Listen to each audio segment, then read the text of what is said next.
Continuing on, share shot reality here in downtown Pittsburgh, Point Park University Center for Media Innovation.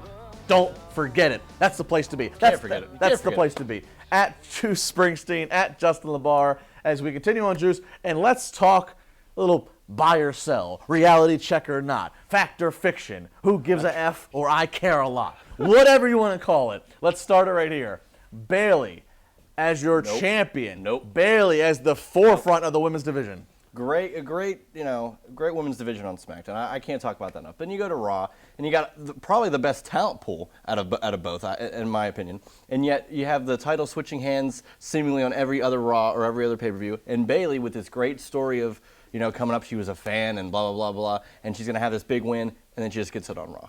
So it's too abrupt to you. Yeah, it just happened like that, and now it's all over, and I don't know what to look forward to for WrestleMania. Is she going to retain the title? I agree to a point, but I can get over the expedited timeline. My problem is I don't know if it's because she's not in front of the loyal, rabid NXT Full Sail crowd or what it is, but I just feel like when she's cutting these promos, oh, Dad's sitting up. Dad, remember we used to be up there, now we're down here and over here and all that. And I'm not connected to the promos. And Look, you're talking to me. I certainly appreciate the wrestler who's been the lifelong fan. The stories are great. It's worked. It's going back to Shawn Michaels '96. I appreciate Bayley's story. Jose Lothario, bringing, but I just am not feeling it.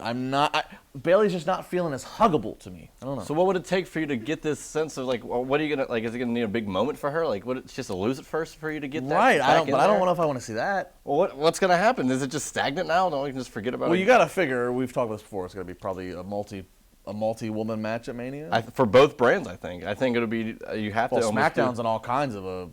Yeah, and yet I still think it's a better situation than what they've got here because it's like, if it's on pay-per-view, Charlotte's going to end up winning the belt. If it's on Raw, who knows? You know the answer to it all, folks? I'll give you the answer. It's a two-word answer. Here we go. Kelly.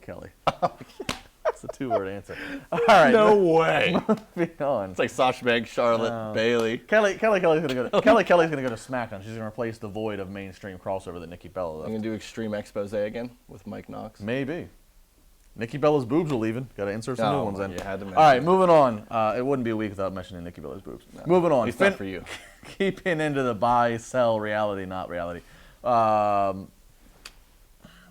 the phenomenal one, AJ Styles, and the rumors of him at WrestleMania against Shane McMahon. Everybody complains, it's not going to be against Nakamura. He could have a great match they could do another John Cena, AJ Styles. No. It's fine that AJ Styles, this is his second WrestleMania match. His first one was against Jericho, and it was a strong showing. And he's in a great storyline position right now with Luke Harper being tied at the end of the Battle Royal that, he can get screwed out of it somehow or thinks he gets screwed out of it. Goes against Shane McMahon. Who has Shane McMahon had a great match against recently? Exactly. Undertaker at WrestleMania, but before that, Kurt Angle. Nope, nobody's... AJ can do it. Well, Kurt Angle was king of the ring, but... I'm saying in general. Yeah, he can have a match with anybody. You're not going to tell me, AJ Styles, and I'm an AJ Styles fan, but you're not going to tell me that, Shane McMahon had a WrestleMania match last year against The Undertaker, and he's not qualified to have it against AJ Styles. That's terrible. Fact is, Shane can have a match with anything. Shane will do anything in this match, and think of the potentials. Think of the grand potentials of what we have here. We could literally have a situation of AJ Styles going, I've always wanted to kick a McMahon in the face, and now it's going to happen on your creation that is WrestleMania. Exactly, and it'll be great, and it'll be great to advance AJ Styles' character because Shane doesn't need to win the match. He'll put on a great show, go back to being the GM, commissioner, whatever the hell it is, and AJ will have a great win, and he'll be like, I beat McMahon. I deserve insert whatever title he wants to have then, and I think it'll be a great match. I don't see why anybody would complain about that. Plenty more coming up. Well, really, there's only one more segment, but it'll be plenty for you because when it's Josh Eisenberg, it's always plenty when you do small doses. Josh and I, CSR Originals, going to battle it out in our final debate of the weekend.